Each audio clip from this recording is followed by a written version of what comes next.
Problem যেভাবে আমরা avoid করে যেতাম, মন্ত্রীদের মধ্যে এক ধরনের প্রবণতা দেখা যাচ্ছে যে তারা প্রবলেম অ্যাভয়েড করছে। আমার মন্ত্রী মহোদয়ের কাছে প্রশ্ন, উনি কি দেখতে পাচ্ছেন না যে গাড়ির দীর্ঘ সারি এবং গ্র্যাজুয়ালি যে পাম্পগুলো বন্ধ হয়ে যাচ্ছে, সেবা কার্যক্রম বিঘ্নিত হচ্ছে, স্কুল বন্ধ হয়ে যাচ্ছে? সেই জায়গাতে উনি কবে নাগাদ এই সমস্যাগুলোর যথাযথভাবে উনি সমাধান দিবে এবং উনি প্রবলেমটি অ্যাকনোলেজ করবেন কিনা? ধন্যবাদ মাননীয় স্পিকার। মাননীয় মন্ত্রী। স্পিকার, আমরা প্রতিটি পাম্পে যে পরিমাণ তেল প্রতিদিন দেওয়ার কথা সেই পরিমাণ তেল আমাদের পাম্পগুলোতে সাপ্লাই করা হচ্ছে, কিন্তু ইরান ঘটনার পর থেকে হঠাৎ করে বিক্রি বেড়ে গেছে।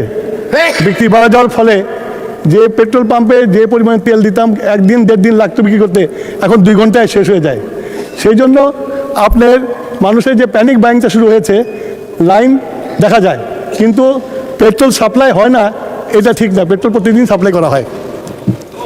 ধন্যবাদ মাননীয় স্পিকার।